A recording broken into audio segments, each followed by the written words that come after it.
मैं सबसे पहले एबी टीवी चैनल का आभार व्यक्त करता हूं कि इन्होंने मुझे युवाओं से मुखातिब होने का मौका दिया। आज हम जिस बात पे चर्चा करने जा रहे हैं वो एजुकेशन और काउंसलिंग से रिलेटेड है। जैसे कि यहाँ टॉपिक का टाइटल लिखा हुआ है, changing perspectives on education, counselling and development of society.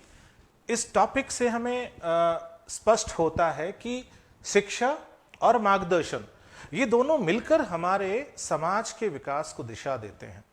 तो इनकी बहुत अहम भूमिका है हमारे युवाओं को तैयार करने में कि किस दिशा में हम हमारे युवाओं को, हमारी जो फ्यूचर ह्यूमन रिसोर्स है उसको तैयार करने जा रहे हैं। तो इस टॉपिक पे चर्चा करने से पहले हम थोड़ी सी इसकी भूमिका की बात करते हैं। हमें शिक्षा की आवश्यकता जो है वो क्यों है? जब हम शिक्षा की आवश्यकता की बात कर रहे हैं तो एक मूलभूत बात यह है कि हम समाज में रहते हैं और हमें समाज का व्यवहार सीखना होता है। तो सोशल बिहेवियर की जो लर्निंग है उसमें एक हमारी फैमिली यूनिट के रूप में काम करती है और दूसरी जो फॉर्मल एजुकेशन है वो, जिसमें स्कूल्स, कॉलेजेस, ट्रेनिंग सेंटर ये सब आते हैं, वो इसमें अपनी भूमिका निभाते हैं। एजुकेशन का जो दूसरा महत्वपूर्ण जो रोल है, जो भूमिका है एजुकेशन की, वो है टू डेवलप अवेयरनेस। हमारे चारों तरफ क्या हो रहा है उसको हम किस तरह से देखते हैं, ये जितनी भी जो घटनाक्रम हमारे चारों तरफ हो रहा है हम उसको कैसे देखें, हम उसको कैसे समझें, हमारे चारों तरफ का राजनीतिक परिप्रेक्ष्य कैसा है, सामाजिक परिप्रेक्ष्य कैसा है, हमारे चारों तरफ जो योजनाएं बन रही है वो कैसी है, हमारा हित किसमें है, हमारा अहित किसमें है, सामाजिक उत्थान किसमें है, सामाजिक अवनयन किसमें है। यदि ये सारी बातें हमें सीखनी है तो हमें शिक्षा के माध्यम से हमें जागरूकता को विकसित करना पड़ेगा। तीसरी बात जो आती है वो आती है कैपेसिटी बिल्डिंग। हर एक व्यक्ति के जीवन में चरण होते हैं। सबसे पहले जब वो अपनी बच्चे की अवस्था में होता है, शिशु से वो बाल अवस्था में आता है, तो वो एक अवस्था होती है सीखने की। किशोर अवस्था में आता है, युवा अवस्था में आता है। युवा अवस्था तक आते आते हम ये अपेक्षा करते हैं कि उसने किसी न किसी क्षेत्र में दक्षता हासिल कर ली होगी। तो ये जो कैपेसिटी बिल्डिंग है, दक्षता हासिल करने की जो प्रक्रिया है, इसमें हमारी फॉर्मल एजुकेशन है उसकी आज बहुत बड़ी भूमिका है। और ये जो औपचारिक शिक्षा है, इस औपचारिक शिक्षा, क्योंकि हम बात कर रहे हैं एजुकेशन की महत्ता की कैपेसिटी बिल्डिंग में, दक्षता विकसित करने में, तो ये औपचारिक जो शिक्षा है ये हमारा जो पूरा ह्यूमन रिसोर्स है उसको तैयार करने में अहम भूमिका निभाती है। इसके बाद में, क्योंकि दक्षता कई तरह की होती है और उसमें एक क्षेत्र जो है वो है स्किल डेवलपमेंट का। तो क्योंकि हमारे पूरे समाज के अंदर जो पूरे समाज का ताना बाना है उसमें बहुत तरह के लोग होते हैं। जैसे मैं एक एजुकेटर के रूप में सोसाइटी में योगदान दे रहा हूं, कुछ लोग इंजीनियर होते हैं, कुछ लोग बाजार का काम संभालते हैं, ठीक है, वस्तुओं के आदान प्रदान में, क्रय विक्रय में, व्यापार में, उसमें अपना योगदान देते हैं, कुछ लोग समाज को लीडरशिप देते हैं। बहुत तरह की भूमिकाएं हैं। तो उसमें कुछ काम ऐसे होते हैं जो स्किल पर आधारित होते हैं। इवन यदि मैं कहूं कि मैं एक एजुकेटर हूं तो मेरे क्षेत्र से जुड़ी हुई भी बहुत सारी स्किल्स हैं जो मुझे समय समय पर सीखनी पड़ती हैं और जिसके माध्यम से मैं अपनी डिलीवरी मोड को ज्यादा अच्छा कर पाता हूं। इसके बाद में शिक्षा की महत्ता आती है कॉम्पिटेंसी पे। केवल दक्षता हासिल कर लेना या केवल मोटे मोटे तौर पे चीजों को समझ लेने से हम एक्सीलेंसी प्राप्त नहीं करते हैं। और यदि किसी भी समाज को आगे जाना है, जैसे आप यदि बात करें जापान की, जापान कोई बहुत बड़े क्षेत्रफल वाला देश नहीं है, जापान की जनसंख्या भी कोई बहुत ज्यादा नहीं है, लेकिन आप यदि द्वितीय विश्व युद्ध के बाद से लेकर और आज तक का जापान का इतिहास देखें तो आप ये देखोगे कि जापान हमेशा इनोवेटिव एरियाज को पकड़ता है और इनोवेटिव एरियाज में वो अपनी जनसंख्या की जो कॉम्पिटेंसी है उसको डेवलप करता है और फिर मार्केट को बहुत लंबे समय तक कंट्रोल करता है। एक तरह की मोनोपोली जापान की मार्केट पे रहती है। शुरू में वो इलेक्ट्रॉनिक्स के मास्टर्स बने, उससे पहले इलेक्ट्रिकल के मास्टर्स बने, बाद में वो कंप्यूटर्स पे पूरी दुनिया को लीड करने लगे, आज वो नैनो टेक्नोलॉजी पे काम कर रहे हैं। तो ये जो कॉम्पिटेंसी डेवलपमेंट का काम है ये भी शिक्षा का एक बहुत बड़ा क्षेत्र है।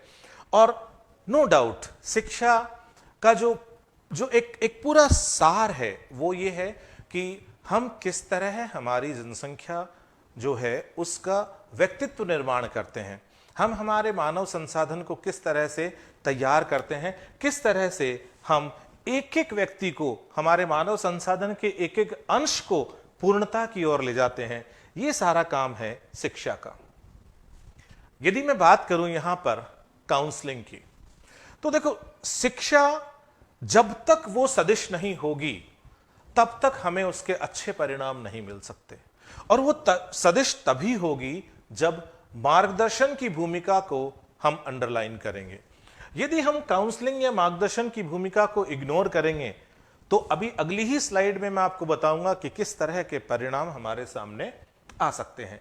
क्योंकि काउंसलिंग जो होती है वो आइडेंटिफिकेशन ऑफ गोल, मतलब आप अपने लक्ष्य को कैसे निर्धारित करो, कैसे पहचानो, इसमें हमारी मदद करती है। तो काउंसलिंग की मदद से हम हमारे गोल को आइडेंटिफाई करते हैं। अब आप ये कहेंगे कि भाई ये लक्ष्य निर्धारण क्या होता है? तो हमारे समाज में बहुत तरह के लोग हैं, और बहुत तरह के लोग, बहुत तरह के विद्यार्थी जब हम देखते हैं तो हमें लगता है कि कुछ विद्यार्थी कुछ निश्चित क्षेत्रों में निपुण हैं, और हम भी ये कोशिश करते हैं कि जब हम हमारे संस्थाओं में बहुत तरह के प्रोग्राम्स आयोजित करते हैं तो हम क्या करते हैं, कुछ चुनिंदा लोगों को चुनिंदा जिम्मेदारियां देते हैं। ये किस आधार पे करते हैं? हम उनके अंदर क्षमता का आकलन करते हैं, और उस क्षमता के आकलन के आधार पे हम ये देखते हैं कि ये जो कार्य है ये यदि उस व्यक्ति को दिया जाए तो वो उसको निपुणता से पूरा करेगा। ठीक इसी प्रकार हम जब शिक्षा में आगे बढ़ते हैं तो हर एक जो विद्यार्थी होता है उसकी यदि क्षमताओं के आधार पर, उसके गुणों के आधार पर यदि हम उसके गोल को डिसाइड करने में उसकी मदद कर दें, क्योंकि यही भूमिका है मार्गदर्शक की, तो निश्चित रूप से वो व्यक्ति जो है वो आगे जाकर बहुत अच्छा काम करेगा। दूसरा है मेक चॉइसेस। ये कहा जाता है कि एजुकेशन जो है उसका एक बहुत बड़ा रोल होता है कि एजुकेशन हमें संबल देती है और हमें आत्मनिर्भर बनाती है। ये आत्मनिर्भरता कहां से आएगी कि हमारे पास में सिलेक्शन की कहीं ना कहीं गुंजाइश हो, और ये सिलेक्शन की गुंजाइश हमारे चारों तरफ बहुत सारे अवसर मौजूद हैं, बहुत सारे अवसर मौजूद हैं, लेकिन सारे अवसरों के लिए मैं नहीं बना हूं और सारे अवसर मेरे लिए नहीं बने हैं। तो ऐसे परिप्रेक्ष्य में यदि मेरा गोल फिक्स है, यदि मैं सही मार्गदर्शक के अंडर में अपनी जो ट्रेनिंग है उसको पूरी कर रहा हूं, अपनी एजुकेशन को पूरी कर रहा हूं, तो निश्चित रूप से मैं अपनी चॉइसेस को ठीक आइडेंटिफाई करने में, उनको पहचानने में मैं काफी हद तक सफल हो जाऊंगा, और फिर उसी दिशा में मैं अपने कार्य को आगे बढ़ाऊंगा।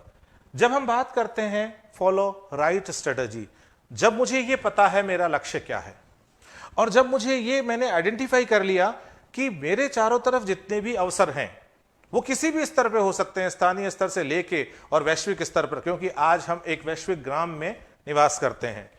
तो अब यदि मेरे पास में ये दो चीजें क्लियर है तो मेरी तीसरी चीज जो है वो काफी हद तक मुझे सही दिशा में ले जाने के लिए तैयार है। बस मुझे केवल और केवल एक सही मार्गदर्शक की मदद से मेरी जो कार्य योजना है, मेरी जो स्ट्रेटजी है, उसको और ज्यादा सही दिशा में आगे बढ़ाना है।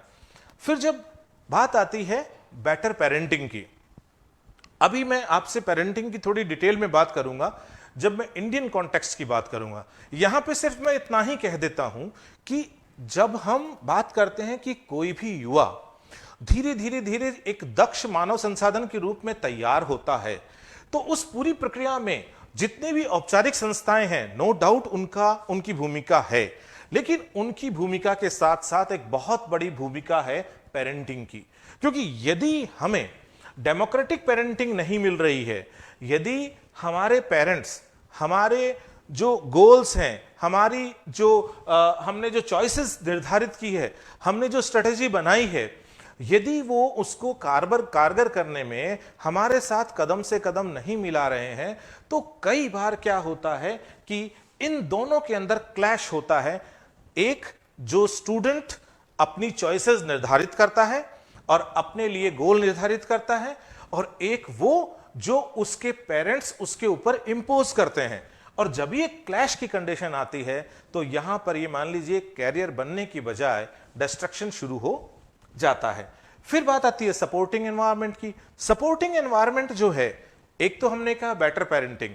बेटर पेरेंटिंग अपने आप में एक सपोर्टिव एनवायरनमेंट क्रिएट करने की दिशा में पहला कदम है, लेकिन दूसरा सपोर्टिव एनवायरनमेंट आता है पूरी सोसाइटी से और फॉर्मल सेटअप से।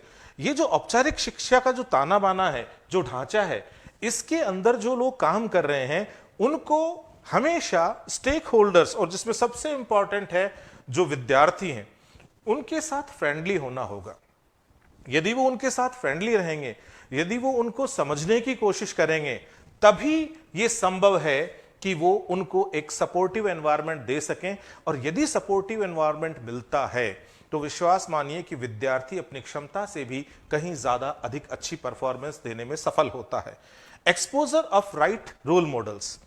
जब मुझे यह पता लग गया कि मेरे गोल किस तरह के हैं, मेरी चॉइसेस किस तरह की है, मेरी स्ट्रेटजी क्या है, तो फिर क्या होता है कि जब एक बच्चे को यह पता लग जाता है कि मुझे फुटबॉल में बहुत रुचि है और मुझे फुटबॉल खेलना है, मुझे फुटबॉल का प्लेयर बनना है, जब वो उस चॉइस में पहले गेम्स को गोल लेता है, चॉइस में फुटबॉल लेता है, फुटबॉल लेने के बाद में वो ट्रेनिंग स्ट्रेटजी तय करता है कि मुझे किस तरह की एकेडमी ज्वाइन करनी चाहिए, मुझे किस तरह से अपनी कैपेसिटी बिल्डिंग करनी चाहिए, स्किल डेवलपमेंट करना चाहिए। और फिर यदि उसको यहां से सपोर्ट मिलता है तो उसके बाद आप देखिएगा, यदि आप उसको आज के जो नए गैजेट्स दोगे, लैपटॉप या मोबाइल फोन, उसको आप जब इंटरनेट से कनेक्ट करके दोगे तो सबसे पहले वो देखता है कि दुनिया के बेहतरीन प्लेयर्स कौन कौन हैं फुटबॉल के अब तक के बहुत अच्छे अच्छे मैचेस कौन कौन से हुए, फुटबॉल के और इवेंट्स क्या क्या हैं, वो उसके अंदर जाना शुरू हो जाता है और वहीं से वो कुछ प्लेयर्स को चुनता है और उनको वो रोल मॉडल बना लेता है। मैं आपको यहां दूसरा एग्जाम्पल देता हूं। जैसे मान लो कि मेरे संपर्क में विद्यार्थी आया, मैंने उसके अंदर एक स्पार्क देखा कि ये विद्यार्थी पढ़ाना और पढ़ना, ये दोनों जो क्षेत्र है उसमें बहुत ज्यादा रुचि रखता है। और मैंने धीरे धीरे कोशिश की उसको अंदर से कुरेदने की कि क्या इसके अंदर कोई शिक्षक है क्या। और यदि मैं आश्वस्त हो गया कि हां, इस विद्यार्थी के अंदर एक शिक्षक बनने के तमाम गुण हैं, तो हो सकता है कि वो विद्यार्थी वहीं से मुझे ही अपना रोल मॉडल लेकर और वो अपनी कार्य योजना को शुरू कर दे। क्योंकि मैं उस समय जिस रोल में उसके साथ में हूं, वही रोल उसका यदि कल का गोल बन जाए तो निश्चित रूप से ये रोल मॉडल जो है वो वहीं से मिल सकता है। रोल मॉडल हमारे घर से हो सकता है, हमारे पिता हो सकते हैं, हमारा भाई हो सकता है, हमारा रिश्तेदार हो सकता है, हमारे टीचर्स हो सकते हैं, हमारे पड़ोस में रहने वाले अलग अलग क्षेत्रों में काम करने वाले लोग हो सकते हैं, हमारे शहर के लोग हो सकते हैं, और वैश्विक स्तर पर कहीं से भी कोई भी रोल मॉडल के रूप में चुना जा सकता है। तो हमने दो चीज देखी अब तक, एक शिक्षा की आवश्यकता और दूसरा हमने देखा मार्गदर्शन की आवश्यकता। जब हम ये देखें कि यदि ये दोनों चीजें मिल जाती हैं, यदि कोई समाज ऐसा है जिसमें शिक्षा के बेहतर आयाम है और काउंसलिंग के लिए, मार्गदर्शन के लिए बहुत सुंदर वातावरण है, उस दशा में हम देखते हैं कि आउटकम क्या होता है। आउटकम होता है congruence in interest and profession. अब ये क्या है? क्या हम किसे कहते हैं कि भाई जो हमारा प्रोफेशनल कैरियर है उसमें और हमारी जो इंटरेस्ट एरियाज है, जो हमारे रुचि के क्षेत्र हैं उसमें, अर्थात व्यवसाय और रुचि में दोनों में तारतम्यता, उसको हम प्राप्त करते हैं यदि हम हमारे शिक्षा के जो ऑब्जेक्टिव्स हैं उनको प्राप्त कर लें और हम यदि हमारे सही मार्गदर्शन के जो लक्ष्य हैं उनको प्राप्त कर लें। और इसका मैं एक बहुत सुंदर एग्जाम्पल देता हूं मैं आपको। सचिन तेंदुलकर के लिए हमने सुना है ना कि उन्होंने तो हमारी जो फॉर्मल एजुकेशन है उसमें जो 12वीं का स्तर है उसको भी पास शायद नहीं किया था, ठीक है। लेकिन आप दूसरा पक्ष देखिए, सचिन तेंदुलकर क्या थे? As a professional he was cricketer. वो क्रिकेटर थे और उनकी रुचि क्या थी? क्रिकेट। अब देखिए कि उनकी रुचि और उनका प्रोफेशन दोनों मिल गया, तो सचिन तेंदुलकर जो है वो उस क्षेत्र के एक महान हस्ती बनकर निकले। तो ये होता है कॉन्ग्रुएंस। ये आपके मानव संसाधन को यदि सही शिक्षा और सही मार्गदर्शन मिलता है तो आपको इन दोनों में साम्य नजर आने लगता है, और इससे क्या होता है कि आपके समाज में ज्यादा उत्पादक लोग देखने को मिलते हैं। आपका ह्यूमन रिसोर्स बहुत अच्छा होता है, आपका ह्यूमन रिसोर्स बहुत अच्छा होता है, उसके अंदर दक्षता बहुत अच्छी होती है, वो चलाकर लीडरशिप देने की क्षमता वाले होते हैं, उनके अंदर प्रोएक्टिवनेस होती है, उनके अंदर अपने कार्य के प्रति निष्ठा होती है, डेडिकेशन होता है। और इन सब के ऊपर आपकी पॉपुलेशन, आपके समाज के लोग वो हैप्पी ह्यूमन रिसोर्स के भाग होते हैं, अर्थात वो खुशमिजाज मानव संसाधन का हिस्सा होते हैं। और इससे क्या होता है, ए प्रोडक्टिव एंड रेस्पॉन्सिबल सिटीजन्स की एक बहुत बड़ी जमात आपको मिलती है जो आपकी नेशन बिल्डिंग में बहुत बड़ी भूमिका निभाती है। और यदि ये सही दिशा में चलता है तो बहुत सुंदर एनवायरनमेंट बनता है सोसाइटी के विकास के लिए।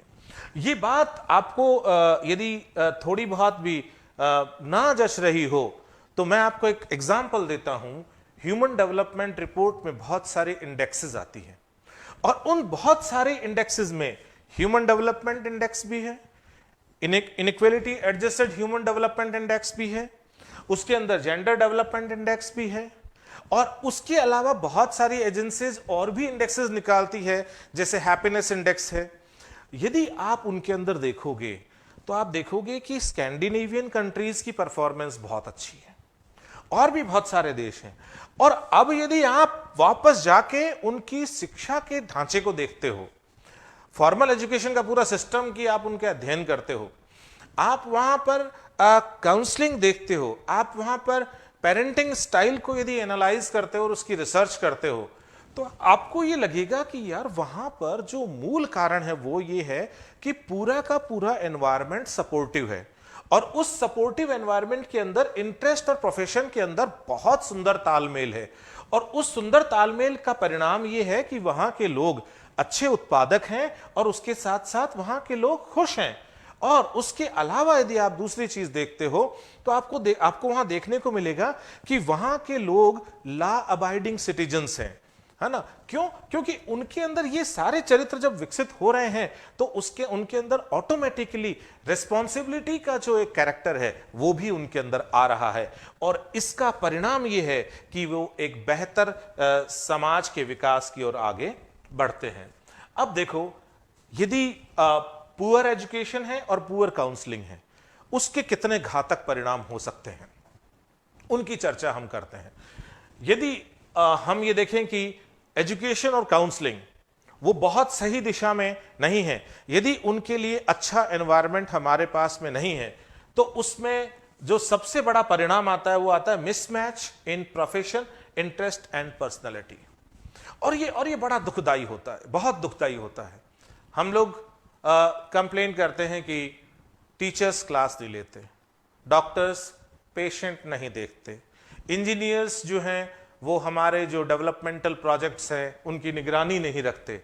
अरे भाई, प्रॉब्लम ये है कि हमारा प्रोफेशन, इंटरेस्ट और हमारी पर्सनैलिटी, इनके अंदर तालमेल नहीं है। हमने जिस तरह से हमारी एजुकेशन और हमारी काउंसलिंग का ताना बाना तैयार किया, उसके अंदर परिणाम ये हुआ कि हमारा ह्यूमन रिसोर्स जो है वो सही दिशा में तैयार नहीं हुआ। इससे क्या होता है कि एम्स एंड ऑब्जेक्टिव्स जो होते हैं इंडिविजुअल के, ठीक है, they are different from the professional commitments.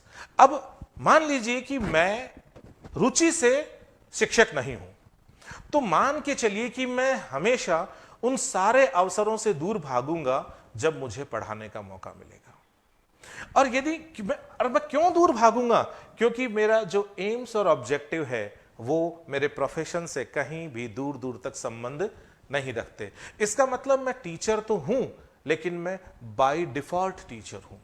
और ये बहुत दुर्भाग्य होता है किसी भी समाज के लिए जब हमें इस तरह का ह्यूमन रिसोर्स उस समाज में देखने को मिले। इससे क्या होता है, इससे हमारे यहाँ पर समाज की जो विकास की धारा है वो डिस्टोर्ट हो जाती है, वो सदिश नहीं रह पाती है। करप्शन जो है वो समाज में स्थान लेता है, बड़े पैमाने पर होता है, धीरे धीरे वो संस्थागत होने लगता है। चारों तरफ हमें अनहैप्पीनेस की कंडीशंस नजर आती है।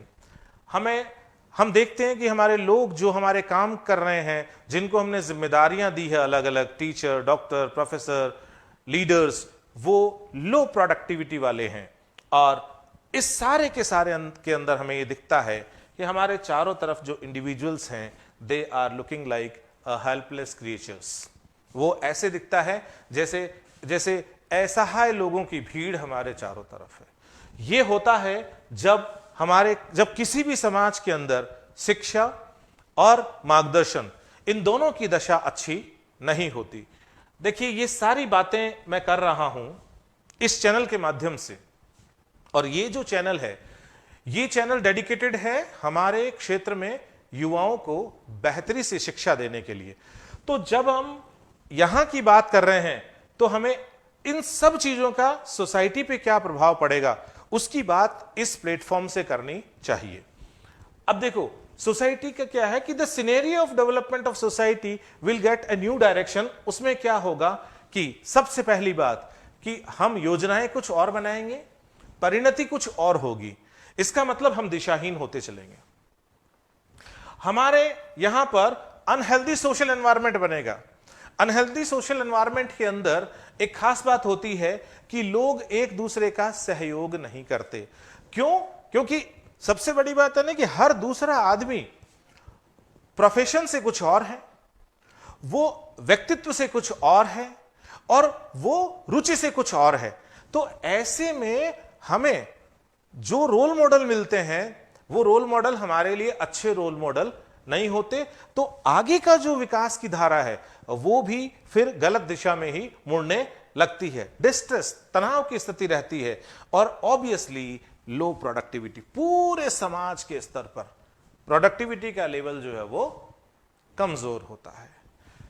ये सारी बातें मैंने की, लेकिन अभी जैसा मैंने बताया कि मैं जिस चैनल के माध्यम से बोल रहा हूं, वहां ज्यादा जो भूमिका है वो है इस चैनल की हमारे आसपास के ह्यूमन रिसोर्स को तैयार करने में। तो हम बात कर रहे हैं कि अभी हमारे पास में किस तरह के ह्यूमन रिसोर्स के एग्जाम्पल्स हैं। जैसे अभी हमने देखा, मैं डॉक्टर्स की बात करता हूं, अभी हमने देखा कि हम लोग कोरोना पैंडेमिक की सिचुएशन से जा रहे हैं। आप देख रहे हो कि बहुत सारे डॉक्टर्स जो हैं, मुझे ये कहते हुए थोड़ा सा ठीक भी नहीं लग रहा है, बहुत सारे डॉक्टर्स हैं, उन्होंने अपने क्लिनिक्स, हॉस्पिटल्स, अपने मोबाइल फोन सब बंद कर दिए हैं। और दूसरी तरफ एक बहुत बड़ा एक ऐसा सेक्शन है, मैं सलाम करता हूं उनको, जो लगातार देश को इस बीमारी से बाहर निकालने में, देश के लोगों को इस बीमारी से निजात दिलाने में लगातार कार्यरत हैं।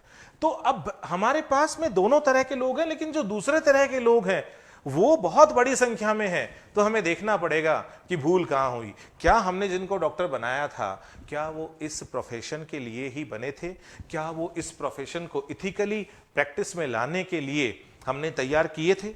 हम बात करते हैं इंजीनियर्स की, हम देखते हैं कि हम प्रोजेक्ट तैयार करते हैं, और प्रोजेक्ट जो है वो जितने, जैसे 100 साल के लिए हमने कोई ब्रिज बनाया और हमें पता लगा कि नहीं, वो तो 20 साल के अंदर ही जर्जर होने लग गया है। इसका मतलब कि हमने जिनके कंधों पर इसकी डिजाइन और इसकी पूरी ताने बाने की जिम्मेदारी छोड़ी थी, वो शायद या तो कॉम्पिटेंट नहीं थे, और या फिर इस पूरे प्रोजेक्ट में उनकी कोई रुचि नहीं थी। एजुकेटर्स, ये बहुत बड़ा क्षेत्र है। आज आप देख रहे हो बहुत सारे ऐसे प्राइवेट इंस्टीट्यूट्स हैं, स्कूल्स हैं, कॉलेजेस हैं, उनकी जो सबसे पहली चिंता है वो ये है कि फीस का क्या होगा। जबकि एजुकेटर वो होता है जो ये सोच रहा है कि इन नई परिस्थितियों में हमारे जो विद्यार्थी हैं, हमारे जो स्टेक होल्डर्स हैं, उनको सही दिशा में शिक्षा मिलती रहे, आगे भी मिलती रहे, उनका नुकसान नहीं हो, उसके लिए हमें अभी तहे दिल से काम करना है, बिना किसी आर्थिक उपादेयता को संज्ञान में रखते हुए। लेकिन हमारे यहां जो पहला फोकस है वो फी स्ट्रक्चर के ऊपर है कि इस एनवायरनमेंट के अंदर हम स्टूडेंट या पेरेंट्स से फी कैसे निकाल सकते हैं। एंटरप्रेन्योर्स, आज हम देखते हैं, देखिए ये बड़ी गजब की बात है कि आज से करीब 100 साल पहले हमारे चारों तरफ हमें कुछ ऐसे बिजनेसमैन दिखाई देते थे जो सामाजिक सरोकार के लिए बहुत बड़ा धन लगाते थे।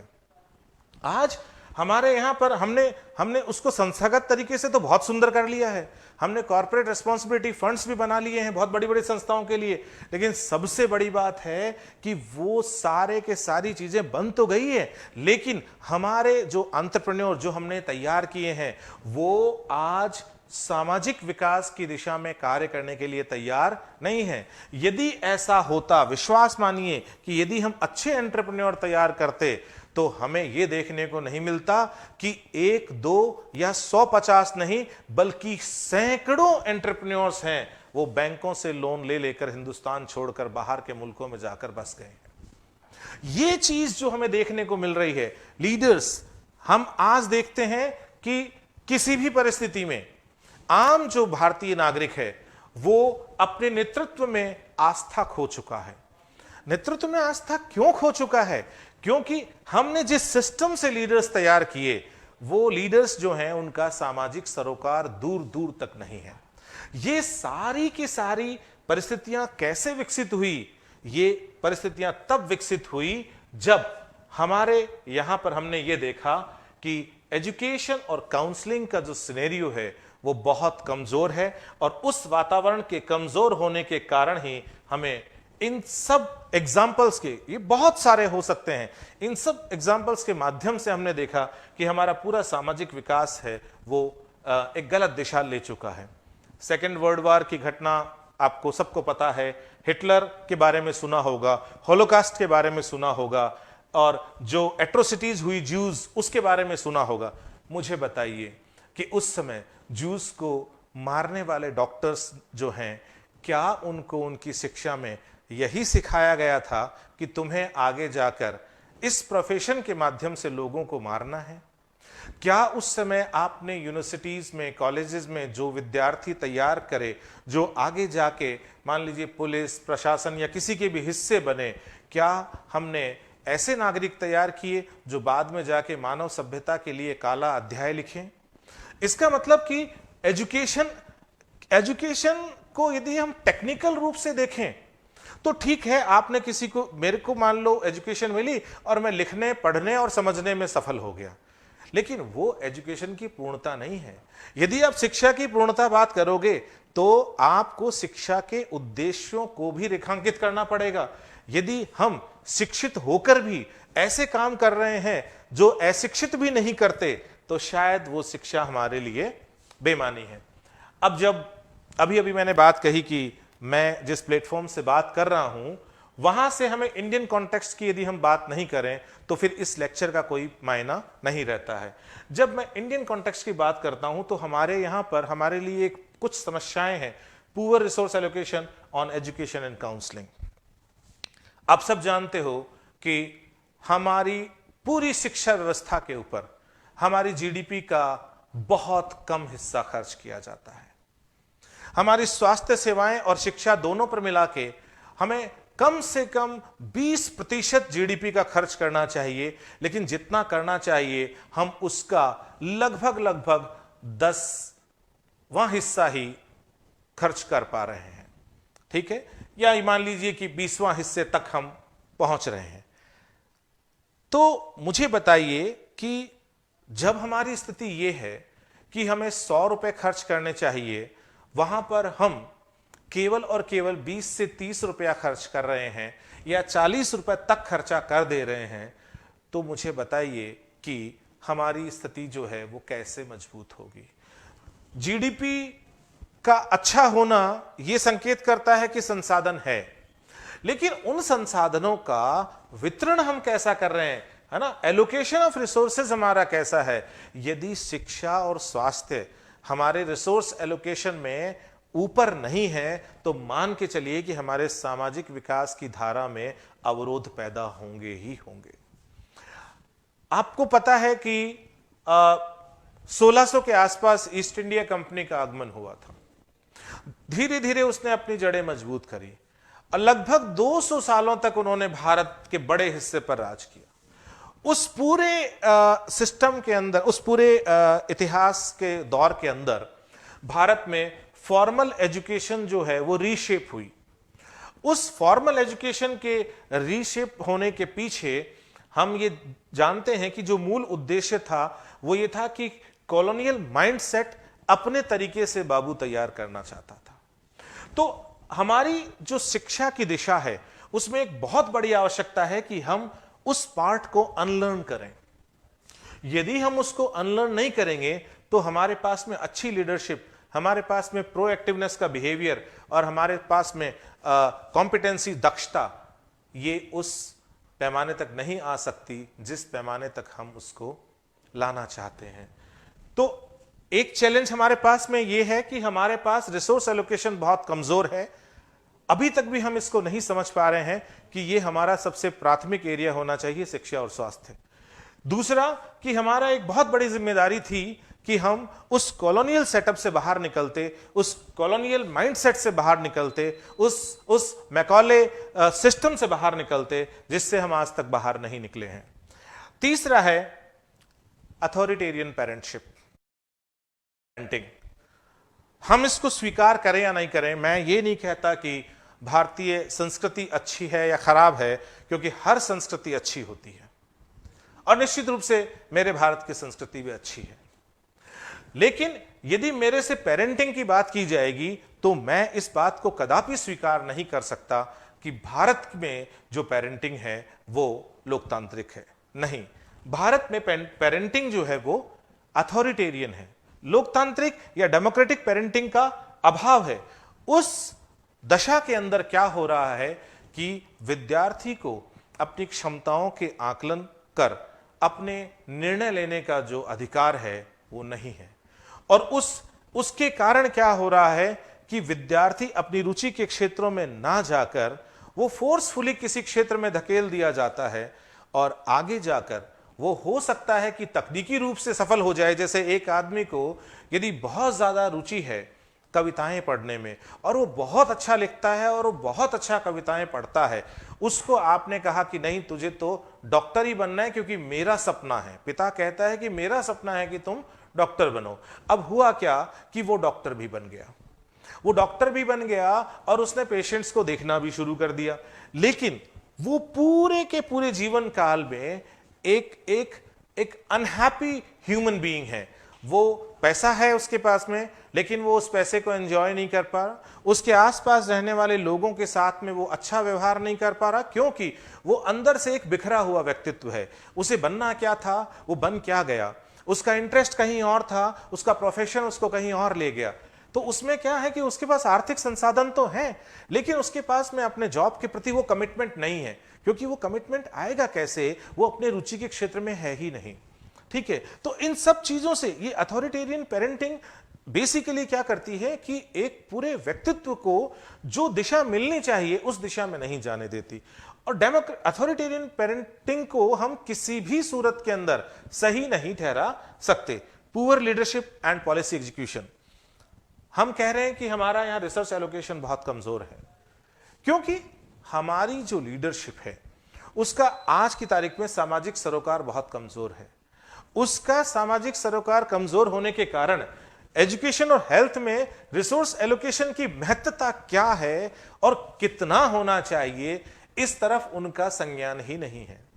और यही कारण है कि इतने लगभग 7 दशकों से ऊपर हो गए भारत को स्वतंत्र हुए, और अभी तक हम हमारी एजुकेशन सिस्टम को वहां नहीं ला पाए जहां पर हमें इसको ले आना चाहिए था। अब देखिए, मैं बात करता हूं आपसे आवश्यकता क्या है, क्योंकि हमने बहुत सारी, देखिए किसी भी समाज के अंदर यदि हम समस्याओं की बात करें तो हमें निदान की तरफ भी इशारा करना चाहिए, क्योंकि केवल समस्याओं की बात करके और उसको छोड़ देना ये अच्छी बात नहीं है। तो जब हम कहते हैं कि ठीक है ये बातें हैं, हमें करना क्या चाहिए, जैसे ये प्लेटफॉर्म है जो एबी चैनल का, इन लोगों का काम है कि भाई ये सरकार की बहुत सारी योजनाओं के अंतर्गत और निजी क्षेत्र में भी बहुत सारे कॉम्पिटिशन्स के लिए मार्गदर्शन देते हैं।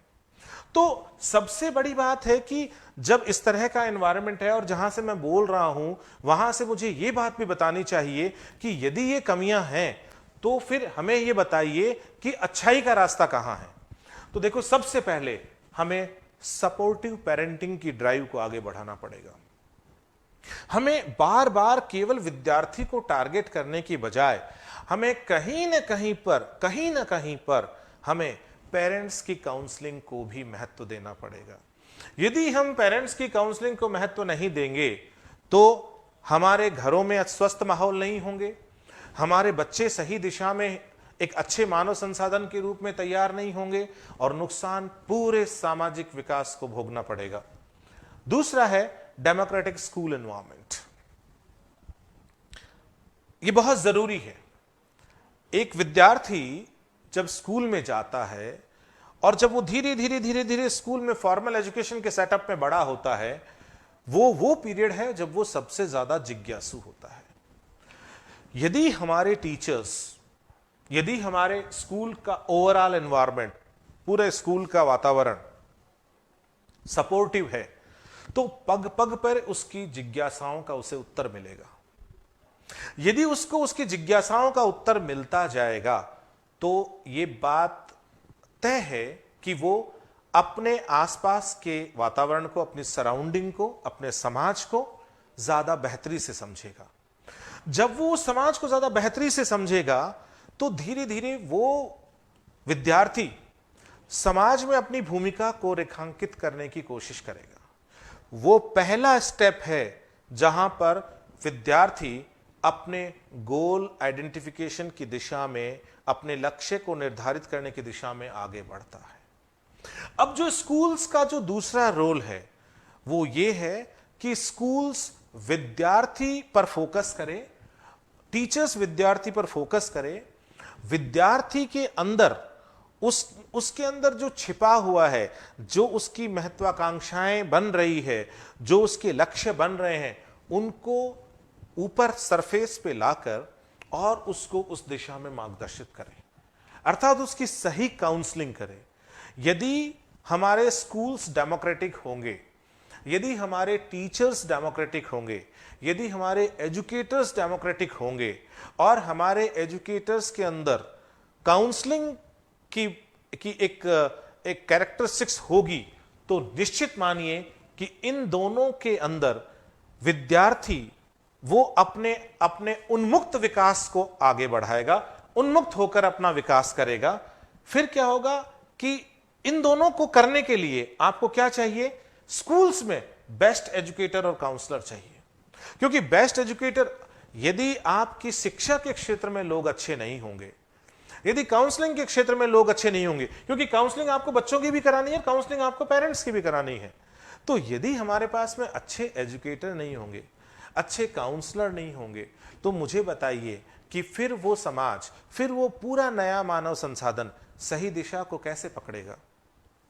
इसीलिए हमें ये पहली हमारी भूमिका होनी चाहिए कि यदि हम किसी भी विद्यार्थी को टीचर बना रहे हैं आगे जाकर, यदि हम किसी को टीचर होने की रिस्पॉन्सिबिलिटी दे रहे हैं, चाहे वो किसी भी स्तर पे हो, चाहे प्राथमिक हो, चाहे माध्यमिक हो, चाहे वो सीनियर सेकेंडरी लेवल पे हो, चाहे वो कॉलेज के लेवल पे हो, चाहे वो विश्वविद्यालय के स्तर पे हो, हमारा एक स्ट्रिक्ट फोकस होना चाहिए कि टीचर वही बनना चाहिए जो अपने व्यक्तित्व के अंदर शिक्षक होने के गुणों को समाहित किए हुए रखता हो। अब देखिए कि इन सब को करने के लिए लेट्स बी फ्रेंडली। सबसे पहला काम, हमें हमारे अथॉरिटेरियन बिहेवियर से बाहर निकलना पड़ेगा। यदि मैं being a college lecturer, being a college professor, यदि मैं अपने स्टूडेंट्स से दूरी रखता हूं, यदि मैं रिसर्च स्कॉलर से दूरी रखता हूं, तो मान के चलिए कि मैं कभी भी उनके अंदर वो जिस दिशा में जाना चाहते हैं उनके लिए सही मार्गदर्शन की दशा पैदा नहीं कर पाऊंगा। तो सबसे पहले क्या है? Create free environment. ये विकसित राष्ट्रों में बहुत सारी कमियां हैं उनके समाज में भी, लेकिन ये एक चीज बहुत बढ़िया है कि उन्होंने अपने स्कूल और कॉलेज और यूनिवर्सिटी एनवायरनमेंट के अंदर इस चीज को बहुत महत्व दिया है।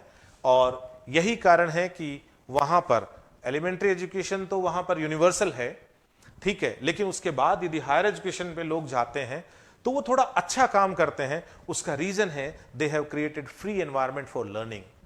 क्योंकि लर्निंग के लिए यदि फ्री एनवायरनमेंट नहीं होगा, आज हम कहते हैं कि सबसे ज्यादा नोबेल प्राइज जो है वो वेस्टर्न वर्ल्ड में जाते हैं, सबसे ज्यादा इनोवेशन और डिस्कवरीज वहां हो रही है। क्यों हो रही है? क्योंकि उनकी लर्निंग उस फ्री एनवायरनमेंट में हुई है, और जहां पर उनको अपने गोल आइडेंटिफिकेशन, अपने इंटरेस्ट को सर्व करने का पूरा मौका मिला, उनकी गोल और इंटरेस्ट से उनका प्रोफेशन मैच खा गया, और उसी कारण से उनका लेवल ऑफ डेडिकेशन बहुत ऊंचा चला गया। और जब लेवल ऑफ डेडिकेशन बहुत ऊंचा चला जाता है प्रोफेशन के प्रति, तो चमत्कार होने की संभावनाएं रहती है, और फिर उस तरह के लोग जो हैं वो इतना बेहतर काम करते हैं कि वो दुनिया के बेहतरीन जो पुरस्कार हैं उनके लिए भी चुने जाते हैं। असिस्ट रादर देन मास्टर, ये बहुत बड़ी कमजोरी है हमारी, स्कूलों में भी और घर में भी। हम लोग क्या करते हैं, बीइंग पेरेंट्स और बीइंग टीचर्स, हम लोग हर जगह मास्टर बनने की कोशिश करते हैं, भूल करते हैं। हमें बेसिकली असिस्ट करने के लिए होना चाहिए, हमारा रवैया सहयोगात्मक होना चाहिए, जबकि हम हमेशा निर्देश देते हैं।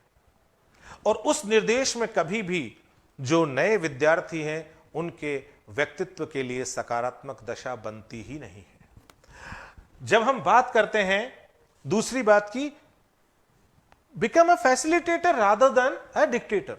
फैसिलिटेट करिए, डिक्टेट मत करिए। आपने कहा कि आपके पास में पेरेंट्स किसी विद्यार्थी को लेके आए, आपने बिना विद्यार्थी को सुने हुए और उसके लिए तय कर दिया कि नहीं ये लड़का इंटेलिजेंट है, इसको आईएएस की तैयारी करवाइए। आपने विद्यार्थी की कंसेंट भी नहीं ली।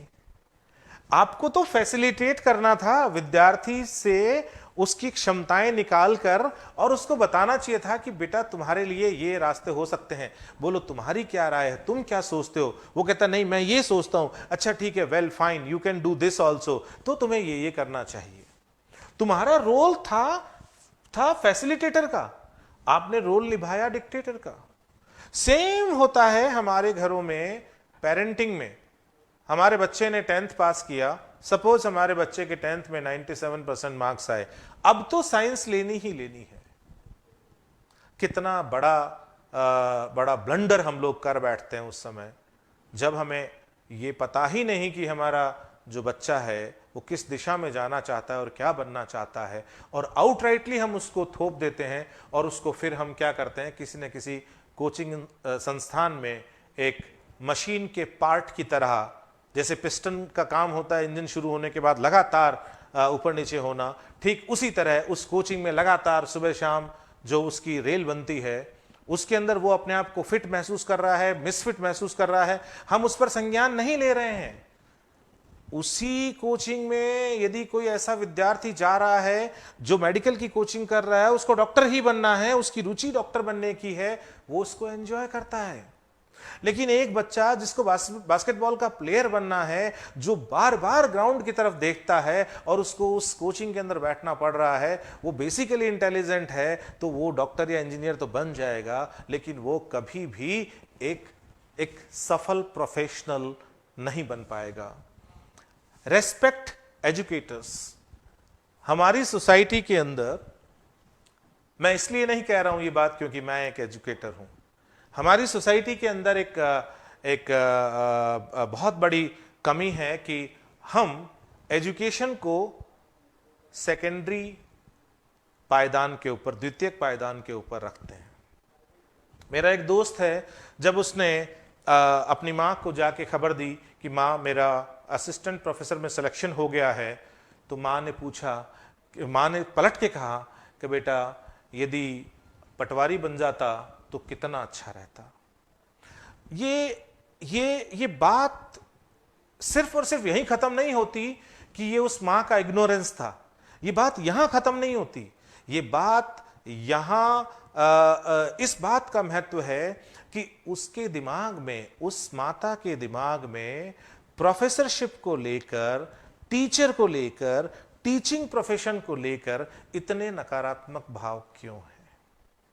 और जब तक किसी भी समाज के अंदर यह स्थिति बनी रहेगी, जब तक किसी समाज में एजुकेशन और एजुकेटर्स के लिए रेस्पेक्ट नहीं होगा, मान के चलिए उस समाज के अंदर अच्छे ह्यूमन रिसोर्स डेवलप होने की संभावनाएं बहुत कम रहेगी।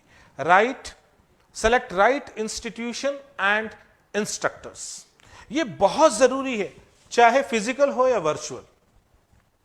ये फिजिकल और वर्चुअल की बात मैं अभी इसलिए कर रहा हूं कि कोविड-19 के बाद में ये बात बहुत इंपॉर्टेंट हो गई है।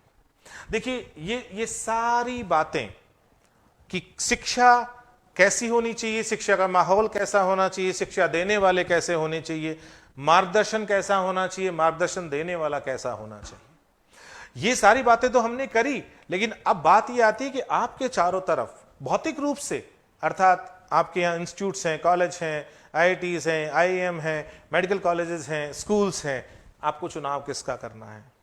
ठीक है, आपके यहाँ वर्चुअल प्लेटफॉर्म्स है, बहुत सारा ई लर्निंग के प्लेटफॉर्म्स अभी मशरूमिंग की तरह सामने आ रहे हैं, बहुत नए नए विकसित हो रहे हैं।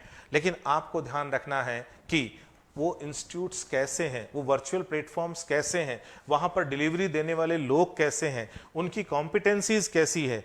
इन सब को यदि आप ध्यान में नहीं रखोगे तो जैसे पहले ये होता था कि आप काउंसलिंग के लिए बस सिर्फ ये सोच के चले जाते थे कि ये टीचर है या ये थोड़ा सा पढ़ा लिखा है तो ये काउंसलिंग कर देगा, और कई बार बहुत बड़े बड़े ब्लंडर हो जाया करते थे। ठीक इसी प्रकार के ब्लंडर अब वर्चुअल प्लेटफॉर्म पर भी होंगे जब हम गलत ऑनलाइन मटेरियल या ऑनलाइन गाइडेंस के चक्कर में पड़ जाएंगे। तो हमें बहुत ज्यादा सजग रहने की जरूरत है। इस पूरे के पूरे लेक्चर के अंदर मैं आपको एक बात बता दूं कि बहुत सारी बातें इसमें नकारात्मक हुई है।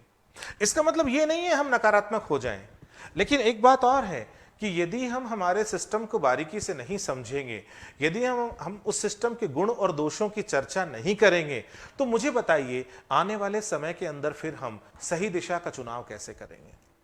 तो अभी चाहे आप पेरेंट हो, चाहे आप टीचर हो और चाहे आप विद्यार्थी हो, अभी इस पूरे लेक्चर का जो सार निकल के आता है वो ये आता है कि हमें इस बात का ध्यान रखना है कि एजुकेशन जो है, बेसिक एलिमेंट्री एजुकेशन, वो तो है हमारी, जो फर्स्ट स्लाइड में हमने बातें की थी कि हमारी एजुकेशन जो है वो हमारे अंदर ये सारे गुण पैदा करने के लिए, हमारा बिहेवियर सोसाइटी में कैसा होना चाहिए, है ना, हमारा अवेयरनेस लेवल कैसे बिल्टअप हो, कैपेसिटी कैसे बिल्टअप हो, ये सारी बातें हमारी एजुकेशन में है। लेकिन जो हमारी एलिमेंट्री एजुकेशन है वो इसमें से कुछ बातों को तय करती है। उसके बाद में, एलिमेंट्री एजुकेशन के बाद में, हमें एक धारा का चुनाव करना पड़ता है, और उस धारा के चुनाव के लिए हमारे पास रोल हो जाता है काउंसलिंग का।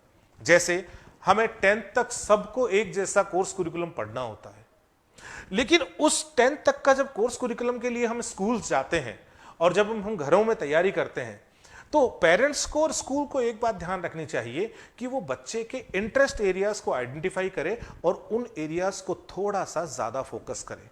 क्योंकि जो फॉर्मल एजुकेशन का सिस्टम है 10th तक, वो सारे बच्चों के लिए एक जैसा है, लेकिन फिर भी हमें उनके इंटरेस्ट के हिसाब से ज्यादा फोकस जो है वो उन एरियाज पर भी करना होगा जो एरियाज उनके रुचि के एरियाज हैं। हो सकता है कि वही एरियाज कल उनके प्रोफेशनल एरियाज बनकर सामने आ जाएं।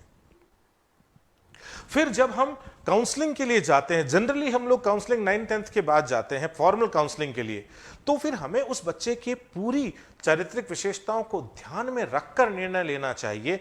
रादर देन हमें निर्णय नहीं लेना चाहिए, हमें विद्यार्थी को निर्णय लेने में सहयोग करना चाहिए कि उसके लिए कौन सी दिशा सबसे बेहतर होगी।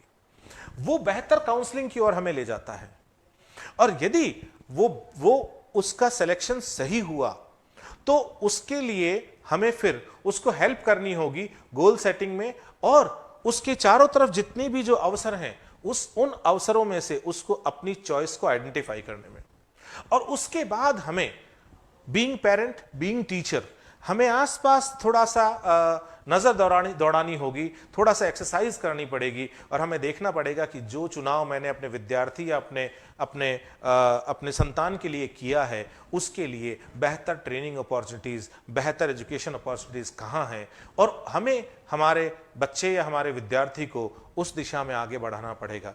यदि हमने इतना काम कर दिया तो ये मान के चलिए कि हम कल के भारत के लिए अच्छा ह्यूमन रिसोर्स डेवलप करेंगे, और वो जो ह्यूमन रिसोर्स है वो हमारे ओवरऑल सामाजिक विकास के लिए और हमारे राष्ट्र निर्माण के लिए, दोनों के लिए बहुत ही सकारात्मक साबित होगा।